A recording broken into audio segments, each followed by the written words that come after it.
June 1944. The roads of Normandy twist through hedgerows and fields heavy with wheat. Along one of them, a German supply convoy winds cautiously eastward, trucks burdened with ammunition, fuel, and bread for a front that no longer holds its breath, but bleeds it. The men ride with rifles slung over their shoulders, cigarettes between lips cracked by dust. They have grown used to danger, but what comes now has no precedent. Above them, the air trembles. It begins as a distant murmur, too heavy for a Spitfire, too slow for a Mustang. One soldier leans out from the truck bed, scanning the clouds. Another laughs nervously. The laughter dies when the roar deepens, a sound more mechanical, more deliberate, as if the sky itself were grinding its teeth. The first bombs strike the lead vehicle. Fire sweeps through the column like a fuse. The drivers swerve, collide, and overturn. Fuel drums ignite in bright orange arcs. Within seconds, the neat order of the convoy dissolves into chaos. Metal screaming, men diving for the ditches, and the dull, concussive rhythm of destruction that no one can outrun. Through the rising smoke, witnesses catch a glimpse of the machine itself. It is massive, gleaming silver, its engines mounted beneath straight, swept wings. It dives not with the grace of a propeller fighter, but with the heavy purpose of something new, something born of cold engineering rather than instinct. For a moment it seems almost sluggish, then its bombs strike again, and the countryside disappears in thunder. A farmer, standing by his shattered fence, stares upward. He sees the aircraft banking away, sunlight flashing off its wings, and hears the name shouted by terrified gunners. Thunderjet! They do not know yet what they are seeing. The Luftwaffe officers will deny it. The men on the ground will whisper. The age of the jet has arrived, and the war on the ground will never be the same. In 1940, as Europe burned and the United States teetered between isolation and preparation, a modest factory in Farmingdale, New York, received an order that would test the very definition of a fighter aircraft. Republic Aviation, under the watchful eye of its chief designer Alexander Kartveli, was tasked with building a new interceptor for the U.S. Army Air Corps. What Kartveli proposed, however, defied every instinct of the fighter pilot tradition. Instead of a slender, nimble machine like the Spitfire or the Curtiss P-40, he envisioned something immense, a brute of aluminum and steel wrapped around the largest radial engine then built, the Pratt & Whitney R2800. It was a gamble against convention, a machine born not of elegance, but endurance. The draftsmen who unrolled the blueprints shook their heads. Test pilots, accustomed to sleek noses and narrow wings, laughed openly. One called it a flying milk bottle. When the first prototype rolled out onto the tarmac, its sheer size stunned even its builders. The cockpit sat high above a bulbous fuselage. Its propeller measured more than 12 feet across. On takeoff, it lumbered forward, the tail reluctant to lift. It climbed like a reluctant giant, drank fuel like a bomber, and gave no sense of the sharp agility expected of a fighter. The Army's first reaction was tepid. Its officers preferred lighter aircraft that could dart and dive, not one that seemed to drag the sky behind it. Yet Kartveli refused to yield. He had fled war once before, from his native Georgia to France, and then from France to America. He had seen what air power could do, and what it must endure. It will go high, he promised, and fast, and it will bring its pilot home. It was not poetry, but prophecy. Beneath its inelegant frame lay a vision of altitude, firepower, and resilience, qualities that would soon define survival itself. What began as an unwanted prototype would one day be hailed as the most rugged escort fighter of the war. But in 1940, no one could see that far ahead. On test fields across Long Island, the ungainly machine rumbled skyward again and again, mocked, doubted, and dismissed. Across the Channel, the air still belongs to the Eagle. German pilots, hardened veterans of Poland, France, and the Battle of Britain, rule the skies in machines that seem to fuse man and metal.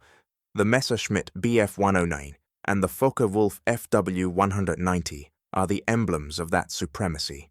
Sleek, aerodynamic, and engineered with an elegance that borders on art. Their engines sing with precision. Their lines cut the sky like calligraphy. In the Luftwaffe's doctrine, perfection is not just mechanical, it is philosophical. Every pilot knows his aircraft intimately. They boast of roll rates, climb speeds, and silhouettes traced against the dawn. To them, flight is beauty, and beauty is victory. So when word spreads that the Americans are developing a new radial-engined fighter, laughter ripples through the ready rooms of occupied Europe. A radial engine, massive and ungainly, belongs on a bomber, not a dueling aircraft. A flying tank, some call it. Others sneer, a bomber pretending to be a fighter. From Berlin to Calais, the German command is unmoved. Their strategy remains rooted in mastery through finesse. Theirs is the tradition of precision craftsmanship, of aerodynamics honed by wind tunnels and intuition. Against that lineage, the Thunderbolt, fat, loud, industrial, seems a crude expression of mass production. To the Luftwaffe, it is proof that the Americans still misunderstand war in the air. Yet beneath this confidence lies the first faint trace of irony. For the skies above Europe are changing. The Reich's oil grows scarce, its aces fewer. The Allied factories across the Atlantic hum through the night, indifferent to beauty, relentless in quantity. One side shapes machines by hand, the other stamps them from steel by the thousand. Soon, their paths will cross at 30,000 feet, where theory meets endurance and artistry meets industry. By 1941, the debate inside Republic aviation had hardened into conviction. The Army's doubts, the pilots' laughter, the whispers of waste, all were drowned out by the mechanical hum of a factory determined to prove itself right. Alexander Kartveli, stoic and unyielding, had bet his reputation and his adopted country's resources on one principle, that raw power, not elegance, would decide the next war in the air. At the heart of his creation lay the Pratt & Whitney R2800 Double Wasp, a 2,000 horsepower, 18-cylinder radial engine that seemed to defy the boundaries of piston flight. To feed its appetite for air, engineers paired it with an immense turbo supercharger, a labyrinth of pipes and ducts that wound through the fuselage like arteries. Most fighters gasped for oxygen above 20,000 feet. Kartveli's machine would thrive there. It would not outturn or outclimb its rivals, but it would fly higher, faster, and longer than anything built before it. This ambition came at a cost. Heat management became a nightmare. The airframe shuddered under torque so immense that early test flights ended in warped panels and cracked mounts. The prototype's drag figures were dismal. Engineers spoke of airflow in curses rather than equations. Yet each setback was met with more metal, more reinforcement, more resolve. The Thunderbolt began to resemble its philosophy, stubborn, durable, and utterly unwilling to yield. When pilots first sat inside, they grumbled at its mass. 8 tons of aluminum, half again heavier than the sleek British Spitfire. It took a long runway to leave the ground, a strong arm to keep it level, and a brave heart to believe it could fight. "She's no dancer," one test pilot muttered. Kartveli only smiled. "She weighs 8 tons, he replied, "and she will dive faster than gravity allows." The data would soon vindicate him. In testing, the prototype, then known as the XP-47B, plunged through the sound barrier's edge. reaching speeds that made the airframe tremble and the altimeter spin. No other propeller-driven aircraft could follow it in descent. It was not finesse that conquered the sky now, but sheer will forged in steel and oil. By the time America entered the war, the decision was made. Despite cost overruns and skepticism, the Thunderbolt was ordered into mass production. Republic's hangars filled with row upon row of the colossal fighters, each one bearing the same wide fuselage, the same defiant bulk. The gamble had become doctrine. Before the war's turning point even arrived, thousands waited on airfields across the United States, silent, silver, and ready. The machine born of ridicule had become a promise that when America finally joined the fight, its pilots would ride not on grace, but on unstoppable force. For the Luftwaffe, flying was never merely a science, it was an art. From the first days of the Reich's rearmament, pilots were taught that mastery in the air was a personal duel, a contest of reflex and nerve. The aircraft was not a machine to be commanded, but an instrument to be played. Each ace was his own composer, each dogfight a performance measured in angles, speed, and instinct. Their aircraft reflected that philosophy. The Messerschmitt Bf 109, slim and exact, responded to its pilot's touch like a living thing. The later Focke-Wulf 190, powerful yet precise, seemed to fuse man and metal in perfect proportion. To fly them was to feel invincible. In the Luftwaffe's worldview, victory came from the superior pilot, not the heavier machine. Theirs was a creed of finesse, grace under pressure, elegance in motion. When the first reports of a new American fighter reached Berlin, they drew only disdain. Intelligence officers noted its size, its ungainly fuselage, its air-cooled engine. It weighed nearly twice as much as a Bf 109. A bomber pretending to be a fighter, one colonel wrote in the margin of a report. Too big to dogfight, too slow to climb. The document was filed away, unread by those who believed the war in the air had already been perfected. In their confidence lay their weakness. The German training system still prized the duelist's mentality, a one-on-one engagement where maneuver and timing determined life or death. But the skies above Europe were changing. Dogfights were giving way to industrial air wars, formations of hundreds, battles measured in altitude and fuel, not artistry. The Luftwaffe's philosophy, rooted in the individual, was facing an enemy built upon machinery and production. By 1943, the difference had become fatal. American factories were producing thousands of fighters every month. Germany could no longer replace its losses. Its aces, some with hundreds of kills, were exhausted, flying until they fell.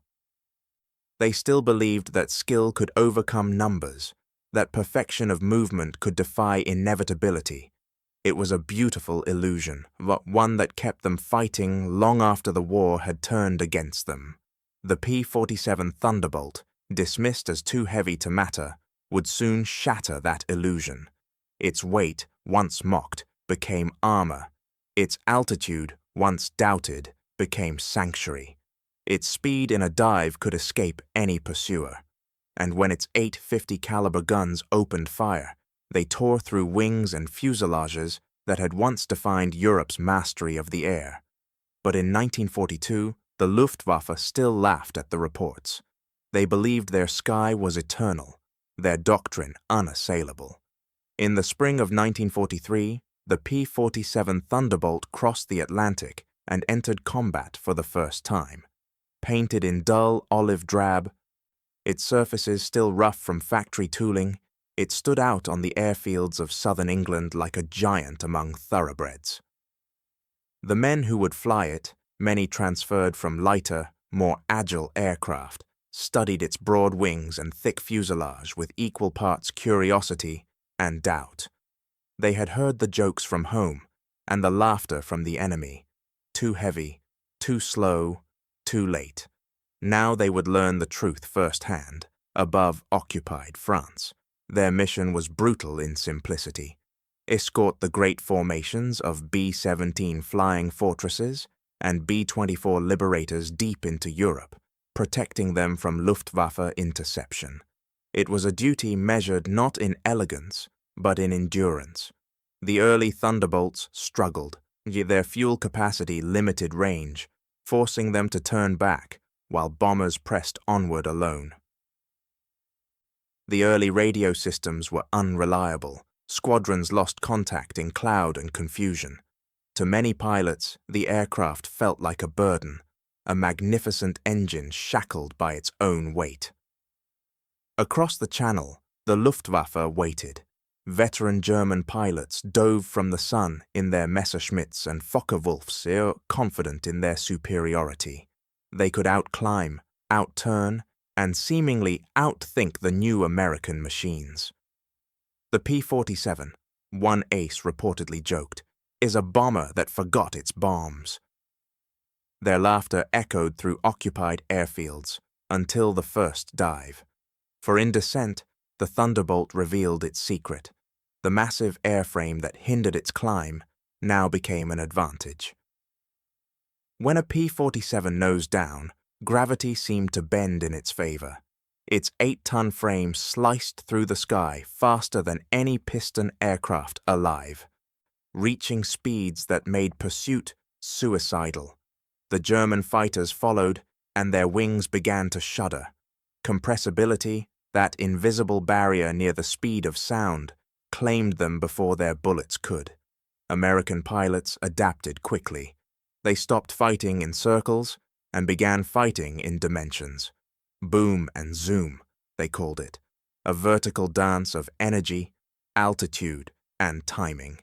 Strike from above, roll inverted, dive, and vanish into cloud. No lingering duels, no displays of finesse, only precision, violence, and escape.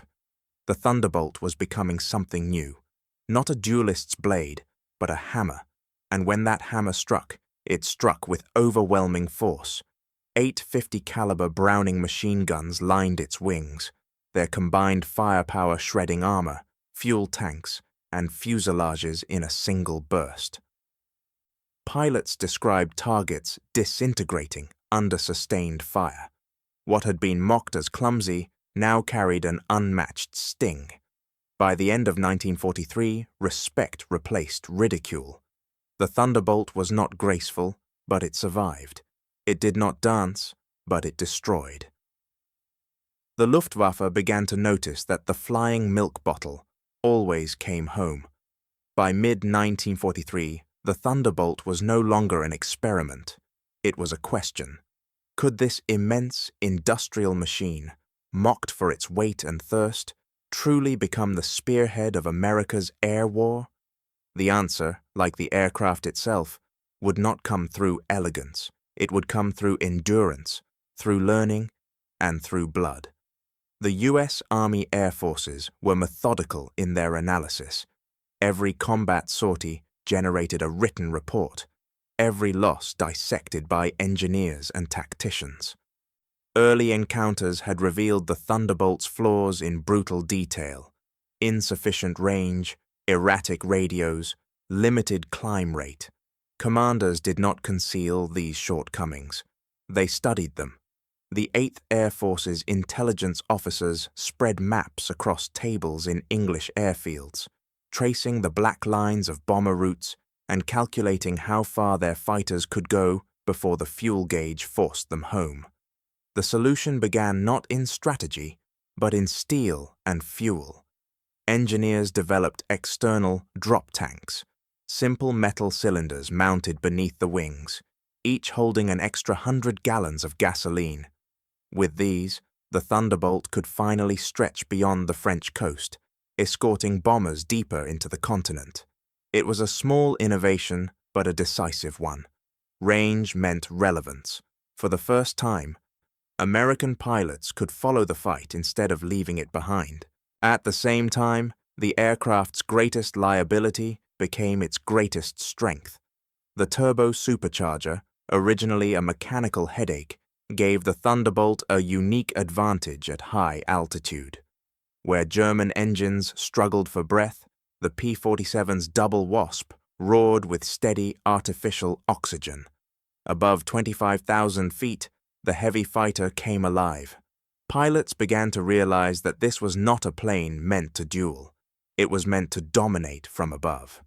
Across the airfields of East Anglia, a new doctrine emerged.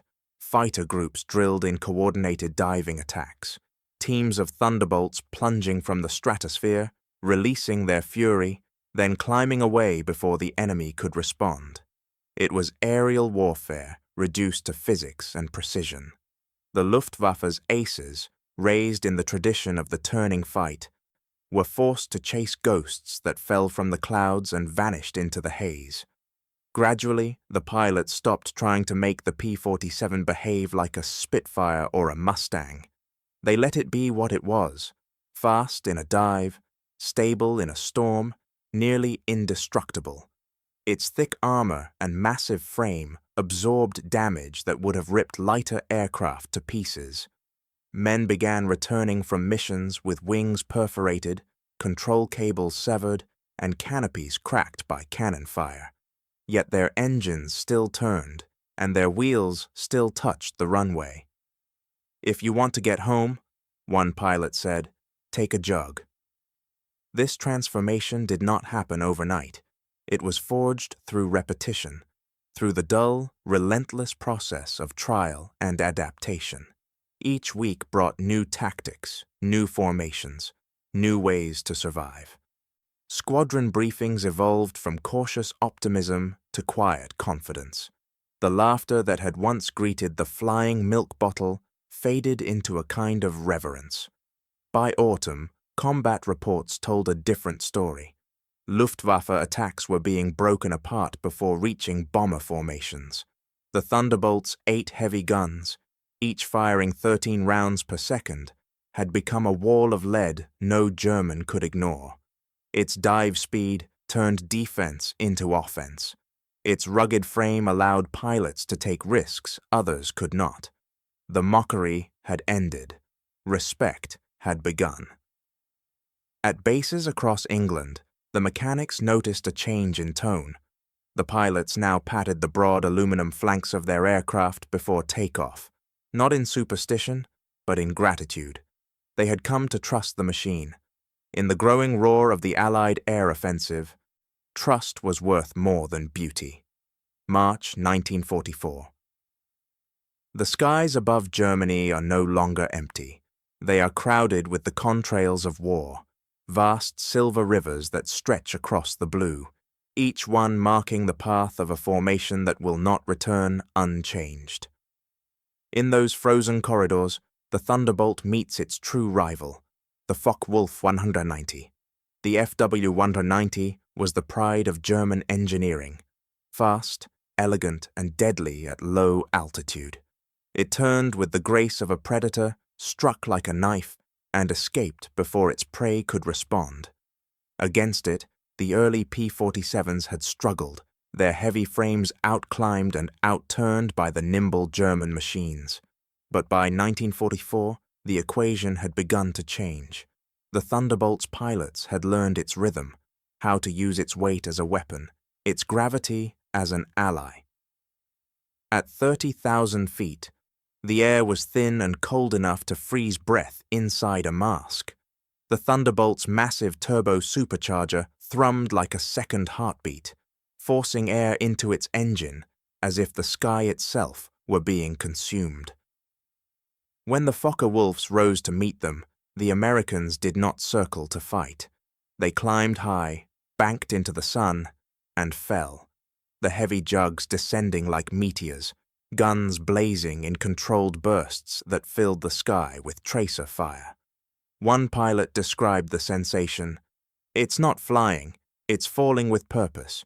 You dive, fire, and vanish before he can blink." The P-47 could outdive anything in the Luftwaffe's arsenal. German pilots learned to fear that moment, when a Thunderbolt rolled inverted and began its plunge. its engine screaming past 450 miles per hour. When it dives, one Focke-Wulf ace wrote, "You can feel the air shake." The duels of March were brutal. Over Germany, the 8th Air Force sent out waves of bombers with Thunderbolt cover, hundreds of aircraft that turned the daylight into machinery's roar. Near Brunswick, 78 P-47s engaged nearly 60 German fighters in a single swirling battle that lasted just minutes. When it ended, 22 German planes were downed. The Americans lost 4. The numbers told a quiet truth. The balance of power was shifting. From the ground, civilians saw glints of fire in the high atmosphere, followed by falling fragments that trailed black smoke. To them, it was no longer clear who owned the sky. Above, inside the radio chatter of the American squadrons, a new confidence began to emerge. "The Jug can take it," one voice crackled, "and give it." The phrase spread through every fighter group in Europe, not as bravado, but as fact. German intelligence reports confirmed what pilots already knew. The Thunderbolt was nearly indestructible. Shells that would cripple a Messerschmitt or a Focke-Wulf merely scarred its thick fuselage. Pilots limped home with cylinders shot out, wings torn, oil pressure failing, yet the P-47's big radial engine kept turning. A Luftwaffe major complained that it takes more ammunition to bring down one Jug than 3 Spitfires. But perhaps the greatest wound was not material, it was human. The Luftwaffe of 1944 was no longer the elite air arm of legend. Its ranks thinned faster than they could be replenished. The veterans, the men who had survived since Poland and France, were dying in the skies they once ruled. In their place came boys, half-trained, facing American pilots who now fought with the confidence of industry and experience. For every Thunderbolt destroyed, America could build 2 more. For every ace the Germans lost, there was no replacement. The arithmetic of attrition was merciless, and it was being written in contrails over the heart of Germany. The aircraft that had begun as a symbol of mockery was now the embodiment of inevitability. The Thunderbolt was not the fastest, nor the most beautiful, but it was unbreakable, and that was enough. Where the Luftwaffe fought with artistry, the Americans fought with persistence, and in war, persistence wins. By summer, the German pilots who once laughed at the flying milk bottle no longer smiled. They looked to the western horizon, where the deep hum of radial engines grew louder each day. By the summer of 1944, the balance of the sky had changed. What had once been a duel for air superiority was now an occupation. The Luftwaffe, drained of fuel, pilots, and purpose, had been pushed to the edges of its own empire. For the first time in the war, the daylight skies over Europe belonged not to Germany, but to the Allies. And among the victors, one aircraft stood poised to redefine what power meant: the P-47 Thunderbolt. The very traits that once invited ridicule, its weight, its size, its armor, were now its greatest virtues. When the Luftwaffe's threat faded, the Thunderbolt's mission evolved. It no longer needed to chase enemy fighters through thin air. It would hunt something far more vulnerable: the lifeblood of the German army on the ground. The transformation began quietly. Fighter groups accustomed to bomber escort were given new orders: low-level sweeps, interdiction runs, armored convoy attacks. To many pilots, it felt like a demotion. To their commanders, it was a revelation. The Thunderbolt's immense frame could carry 1,000 pounds of bombs, or 10 5-inch rockets, in addition to its 8 50-caliber guns. Its engine, that roaring Pratt & Whitney R2800, could absorb punishment from flak and still deliver the pilot home. Few aircraft could take that kind of risk. Fewer could survive it. At treetop height, the war took on a new texture. German roads, once filled with fuel trucks and troop transports, now lay quiet under the weight of constant fear. A lone convoy moving through the hedgerows of Normandy might hear a distant thunder, the rhythmic pulse of radial engines, and then see it, a silver speck dropping through the sunlight, wings flashing. Within seconds, rockets tore through the column, scattering vehicles into flame. The pilots called it tank busting. The Germans had another name. They called the Thunderbolt der Schlechter aus der Luft, the butcher from the air. It was not a title born of propaganda, but of bitter respect, for wherever the Jug flew, destruction followed. Railways became its chosen prey. Thunderbolt groups hunted locomotives from northern France to the Rhine, cutting the steel arteries that fed the German front. A single pass could derail an entire train, sending cars tumbling like dice across the countryside. Bridges, depots, ammunition dumps, all fell beneath its bombs. German units began to move only at night, hiding under trees by day. Yet even then, the shadow of the Jug haunted them. Its sound became a warning and a sentence, the dull growl of inevitability. For the pilots, the new mission carried a strange duality. From the air, the targets were faceless. A moving truck, a dot on a bridge, a spark on a rail line. But when they flew lower, when they saw what the fire left behind, the scale of their own efficiency became undeniable. Some spoke of pride, others of silence. The war was becoming mechanical, and the Thunderbolt was its instrument. By August, as Allied troops advanced through France, the Jug flew almost without rest. It attacked ahead of the front lines, clearing resistance before the infantry arrived. German armor found no safety in retreat. No valley, no forest, no crossing was secure. In the final months of the war, entire divisions reported more losses from air attack than from enemy soldiers. The sky itself had become a weapon. The laughter that once greeted the P-47's debut was gone. The Luftwaffe's officers, those who still lived to see it, no longer spoke of beauty or balance. They spoke of survival. June 1944. The invasion of France begins not on the beaches, but in the sky above them.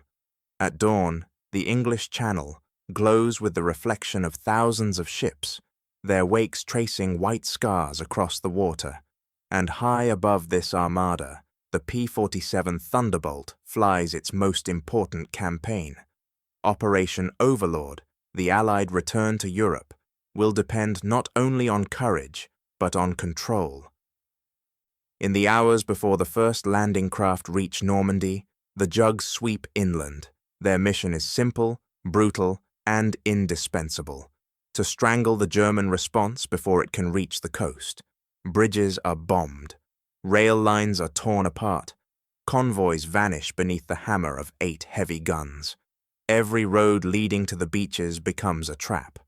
From the cockpit, the pilots see a landscape burning in fragments, fuel trucks erupting like torches, locomotives derailing in steam and fire. It is not a battle of soldiers, but of systems.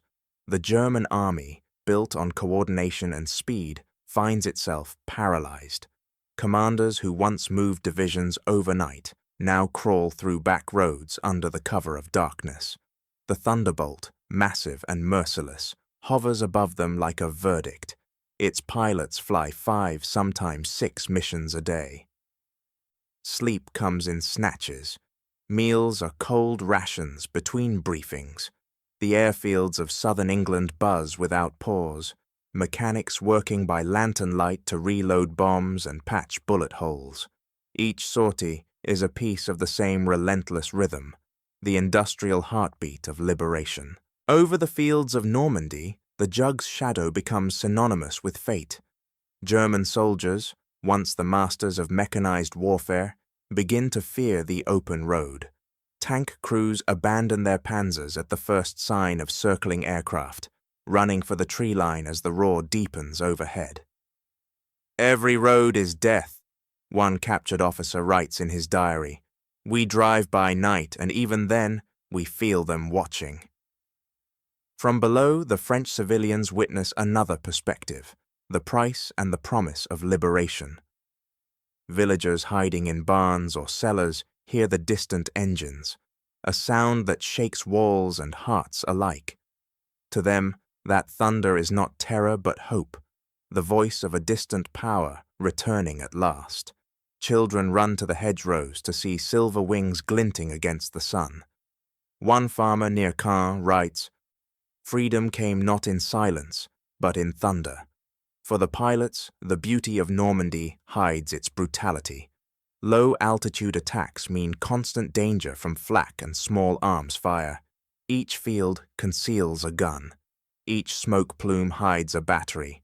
Many never return, yet those who do land their aircraft riddled with holes, wings shredded, instruments dead, and still climb out smiling. The jug has carried them home again. The power of the Thunderbolt lies not in elegance, but in endurance. It is the embodiment of momentum, the idea that once the Allies began to move, nothing could stop them. Tanks break through at Saint-Lô. Columns of refugees line the roads. The front shifts east, faster than any in living memory. Behind it all, the sky remains filled with that same relentless noise, the noise of inevitability. By August, the German army in France is collapsing. Panzers that once rolled across Europe now burn in their own oil. Bridges fall, cities empty, and the Wehrmacht retreats through fields cratered by ordnance. The air, once ruled by aces, now belongs to machines. The Thunderbolt had come full circle, from outcast to cornerstone, from experiment to executioner. It was no longer fighting for dominance, it was enforcing destiny. December 1944. Europe's final winter tightens its grip. Forests stand silent beneath snow. Roads vanish beneath ice, and across the Ardennes, the German army gathers for one last gamble. Operation Wacht am Rhein, the Battle of the Bulge, begins in fog and secrecy. For days the weather favors them. The skies are closed, the thunderbolts are grounded. In those first bleak mornings, Allied columns are caught off guard. German tanks, ghostly in the mist, move through the pines with their engines muffled by snow. Panzer divisions roll westward, their iron tracks biting frozen ground. American units fall back in confusion. The airmen of the 9th Air Force wait helplessly at their bases in Belgium and northern France, listening to distant thunder that does not come from their engines. For nearly a week, the sky belongs to no one. And then, it changes. On December 23rd, the clouds break. The fog lifts like a curtain torn from a stage, revealing the battlefield below in stark frozen light. The thunderbolts rise immediately, their radial engines coughing against the cold, then roaring to life in unison. Within minutes, hundreds are airborne. The war on the ground will never be the same. The German offensive, once bold and coordinated, becomes a trap of its own making. Long columns of tanks and trucks stretch for miles through narrow roads, their movement visible from the heavens. The P-47's pilots descend in waves, flying so low that frost from the trees clings to their wings. Each attack is brief and devastating. Rockets streak downward, guns flash, and the white landscape turns black with smoke. From above, the Ardennes becomes a landscape of steel and fire. Convoys disintegrate beneath the weight of 8 50 caliber guns. Fuel trucks explode into rolling pillars of flame. Pilots describe the shock of their own power, the strange calm of seeing dozens of vehicles vanish in seconds. German officers, overwhelmed, send desperate orders. No movement in daylight. The message spreads through the ranks like an epitaph. What the Luftwaffe cannot contest, the weather now betrays. The P-47's massive radial engine thrives in the cold. Where liquid-cooled German aircraft stall or freeze, the Thunderbolt starts with a single churn of its propeller. At airfields buried in snow, mechanics scrape ice from wings and watch the jug climb easily into the pale sun. Reliability, once a technical detail, becomes a weapon in itself. By Christmas, the Thunderbolt is flying up to 6 sorties a day. Its pilots attack anything that moves: bridges, half-tracks, horse-drawn carts. Each road through the forest becomes a trail of wreckage. Prisoners captured by Allied infantry speak of fire from the sky, of the constant dread that daylight brings. One German lieutenant writes in his diary, "Our armor is useless. The road is death itself." The P-47 earns a new name among its crews, the Bulldog of the Sky. It is not elegant, but unstoppable. It climbs with stubborn strength, strikes with precision, and returns home riddled with holes, yet flying still. Pilots say they can feel its determination, as if the aircraft itself refuses to die before the war is won. In those weeks, the Thunderbolt becomes the hammer of vengeance. Every bridge destroyed, every tank burning in a snowbound field, is part of a grim arithmetic. What began as a desperate German counterattack dissolves beneath the weight of Allied air power. The once proud panzer divisions are reduced to twisted silhouettes on frozen roads, their retreat marked by smoke that never clears. When the fog returns, it hides not an advancing army, but its ruins. The jug's shadow lingers long after the engines fall silent. Spring 1945. The war is ending, but its fury has not yet faded. Across the broken heart of Germany, the once mighty Reich retreats through its own wreckage. Cities lie in ruin, rail lines are severed, and every highway becomes a trail of desperation, a mixture of soldiers, refugees, and silence. Overhead, the sound returns, the low rhythmic growl of engines that once seemed clumsy, now unmistakable. The Thunderbolts are coming. By March, Allied air superiority is absolute. The Luftwaffe, once the symbol of German power, is a shadow of its former self, short on fuel, aircraft, and men. The sky belongs to the Allies, and they rule it without contest. The P-47 Thunderbolt, forged for altitude duels and refined in fire, now turns its full weight against the ground. Its domain is no longer the air battle, but the battlefield itself. The highways of the collapsing Reich stretch endlessly east and south, filled with movement that cannot hide. German convoys, fleeing columns of armor, wagons of refugees, all are visible from above. The Thunderbolts roam these routes like predators in open plains, descending without warning, striking with precision, and vanishing into cloud. The roar comes first, then the tracers, then the silence that follows destruction. Each mission blurs into the next. Pilots fly low enough to see faces, low enough to feel the heat of their own gunfire. They attack trains, depots, bridges, and anything that sustains resistance. In the final weeks, every road becomes a graveyard of metal, burned-out trucks, shattered half-tracks, and tanks blackened by fire.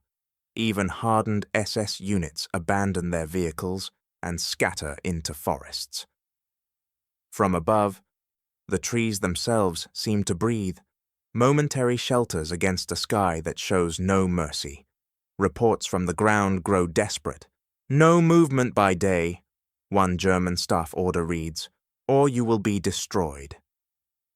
In the diaries of Luftwaffe survivors, a new tone appears, not pride, but fear. "We once laughed at them," one pilot writes. "Now we pray for clouds." Another adds, "There is no safety. The battlefield belongs to the sky." At airfields across Europe, the jug's pilots rise before dawn. The missions are constant, the targets endless. Their aircraft bear scars from months of unrelenting war, patched bullet holes, scorched paint, the faint smell of cordite trapped in metal. Yet the P-47 endures. Its engine starts on the first turn, even after a night of frost. It dives, climbs, and returns as if fatigue were a human flaw it never learned to share. By April, the German army is disintegrating. On the ground, troops surrender in groups too large to count. On the radio, the chatter of Thunderbolt squadrons grows almost casual. Coordinates, altitudes, acknowledgements. The violence has become mechanical, its outcome certain. The sky is not a place of duels now, but of dominion. For the people below, the Jug's shadow becomes a symbol of both terror and inevitability. To German soldiers, it means death. To Allied troops pushing through the forests of the Rhine, it means protection, the unspoken reassurance that nothing above will threaten them again. And to civilians in ruined villages, it is the sound of an ending. Every roar from the clouds, every dive through sunlight, carries with it the knowledge that this war, for all its suffering, is almost over. The irony is complete. The machine once dismissed as too big to fight, the aircraft mocked for its weight and shape, has outlasted the Luftwaffe, outflown its critics, and outlived its enemies. The laughter of 1943 is gone. In its place remains only awe, and a silence heavy with reckoning. When the last German cities fall and the guns quiet, the Thunderbolt circles once more, not in pursuit, but in witness. Below lies a nation undone. Above, the sky it once sought to control now belongs to its conquerors. May 1940. The guns fall silent, and for the first time in 6 years, the skies over Europe are empty. The smoke clears from the cities, the fields turn green again, and the airmen who survived return home, older, harder, and quieter than they left. Of all the machines that carried them through the storm, one endures as a paradox: the P-47 Thunderbolt, the heaviest single-engine fighter ever built, and perhaps the least likely to have survived its own design. When peace arrives, most aircraft are grounded, sold, or scrapped. The sleek interceptors of the Luftwaffe lie rusting on runways that no longer matter. The graceful Spitfires fade into museums and parades, but the Thunderbolt keeps flying. Its job has merely changed. Across airfields from Italy to Panama, the same radial engines cough to life again, their sound less a roar of war than a promise of continuity. The U.S. Army Air Forces keep hundreds in service. Others find new homes under foreign flags, in France, Brazil, Mexico, and across Latin America. Where politics fracture and revolutions smolder, the Jug appears overhead once more, its silhouette unmistakable even to those who never knew its name. In the skies of the post-war world, it becomes the instrument of every small nation's reach. A machine too tough, too simple, and too proven to die with its war. In Korea, a new generation of pilots rediscovers what their fathers already knew: that technology may evolve, but survival is timeless. Against the cold winds of the Yalu, the Thunderbolt, now a relic among jets, still performs ground attack missions with the same stubborn reliability that defined it in Europe. It is slower, yes, but indestructible. Its thick armor shrugs off rifle fire and shrapnel. Its radial engine refuses to quit even when torn open by flak. To fly it is to command a kind of loyalty no other aircraft can offer. Maintenance crews love it. The Jug's radial heart needs no delicate tuning, no fragile cooling lines. It is a machine built for hands, not laboratories. In tropical climates and desert outposts, mechanics speak of it almost with affection. "You could fix it with a hammer," one technician says, "and it would thank you by starting on the first pull." Its systems are accessible, its structure forgiving. In an age moving swiftly toward the jet and the circuit board, the Thunderbolt remains defiantly human. To the pilots, it is more than machinery. It is trust made metal. They speak of its cockpit as a fortress, its weight as comfort, its sluggishness as honesty. "She never lied to you," an American veteran recalls. "If you mistreated her, she'd let you know. But if you did your part, she'd bring you home." In those words lies the essence of its legacy: strength without pretense. The engineers who built it, led by Alexander Kartveli, had never sought beauty. They sought endurance, and in the end, endurance became its own kind of grace.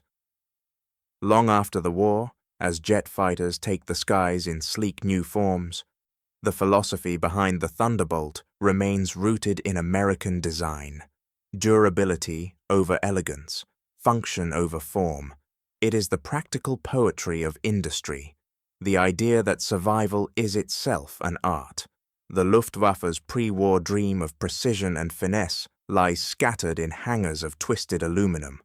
The doctrine of aerial artistry, of duels and perfect maneuvers, has been replaced by something colder and truer. Power has become the measure of freedom, and reliability its moral. The world that once mocked the P-47 now builds in its image, heavy, loud, and impossible to kill. In 1953, the last operational Thunderbolts leave U.S. service. Yet for decades after, their radial roar continues to echo through smaller skies, over jungles, deserts, and parades, a living relic of the age when strength was salvation. It began as an unwanted prototype, a flying contradiction of size and speed. It ended as a monument to endurance. In its shape, one can still read a lesson written in metal and fire, that grace is fleeting, but resilience endures. In the years after the war, the skies over Europe grew quiet again. The fields that once echoed with the sound of engines became still, and from that silence emerged memory. Across scattered airfields and fading Luftwaffe reunions, the surviving German pilots spoke with a kind of weary clarity. Their voices, older now, carried not defiance, but reflection, and beneath it, something close to respect. "The Thunderbolt," one former ace said, "could dive forever." He paused before adding, almost to himself, "and it never broke."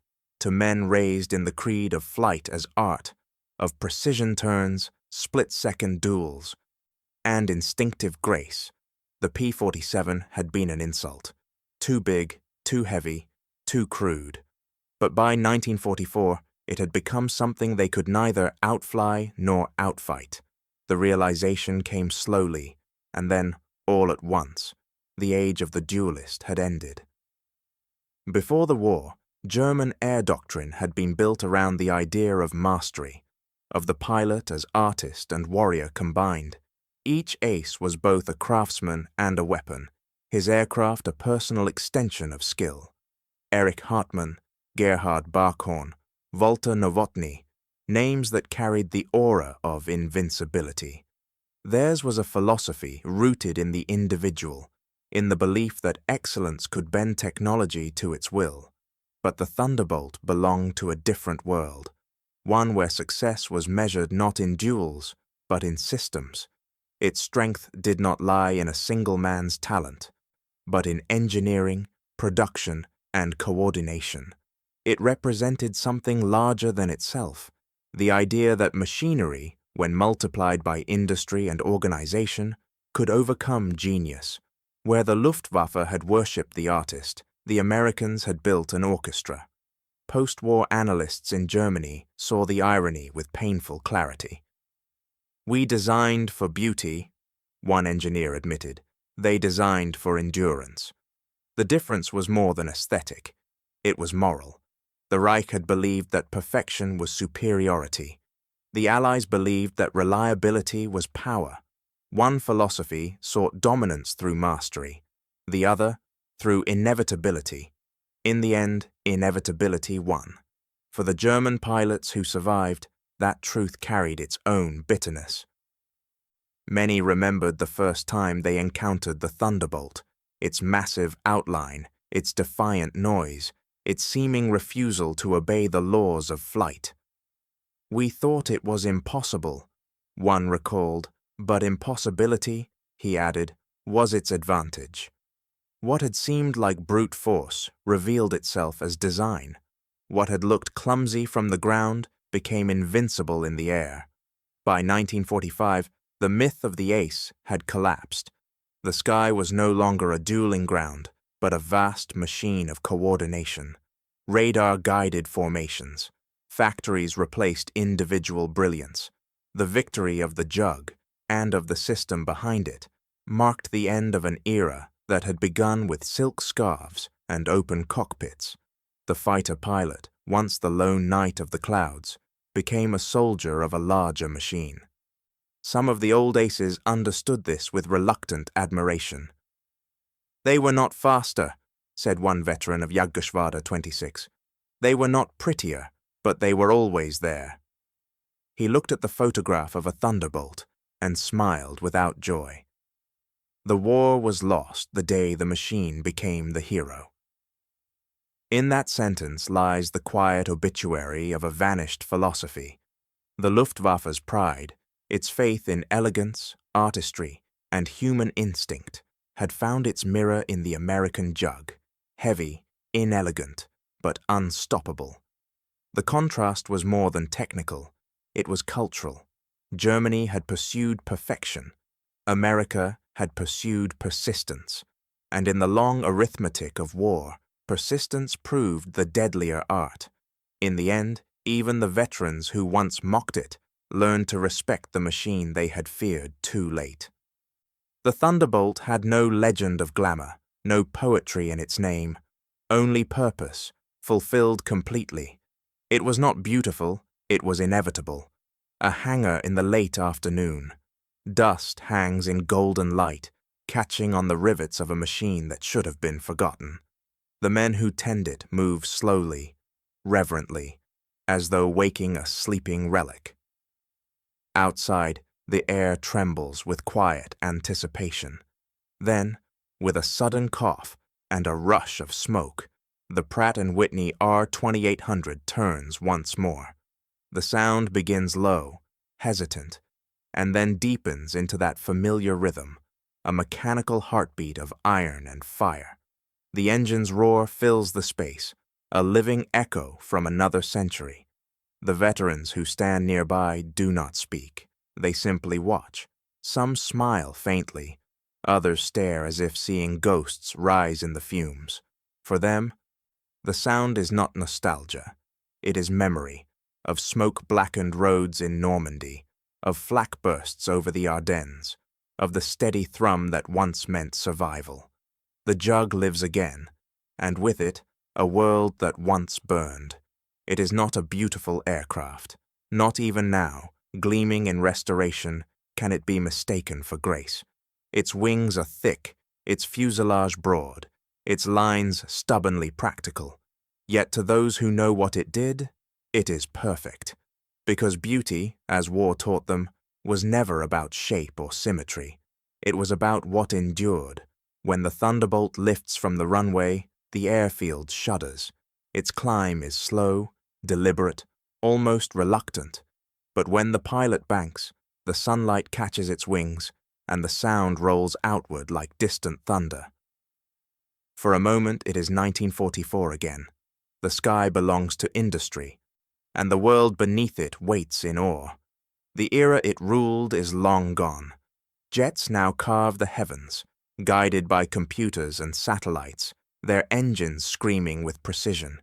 Yet every turbine, every afterburning roar, carries a trace of that first mechanical defiance, the echo of those iron wings. The Thunderbolt taught aviation a truth it never unlearned, that reliability, not elegance, defines survival. Its story is not one of glamour, it is one of transformation, from ridicule to reverence, from mockery to mastery. It is the tale of an aircraft that embodied its nation's character, unrefined, relentless, and unwilling to quit. Where others sought perfection, it sought purpose, and that purpose carried it across continents, through storms of steel, and into the memory of every man who watched it rise. Today, only a handful remain. They fly not for war, but for remembrance. Each takeoff is a monument, each flight a moving archive of courage rendered in aluminum and sound. When the R-2800 rumbles across the field, children cover their ears while old men remove their hats. Time folds for a moment, and history speaks not through words, but through vibration. In the quiet after it lands, the veterans linger. They walk toward the resting aircraft and touch its cool metal skin. The laughter of youth is long gone, replaced by the stillness of understanding. They remember what it meant, the fear, the endurance, the irony. For the war was not just about victory, but revelation. That power, when coupled with purpose, reshapes the world. The Thunderbolt's legacy is written not in its speed or design, but in its endurance. The Luftwaffe's artful machines, built for precision, are gone. The Jug, built for survival, remains.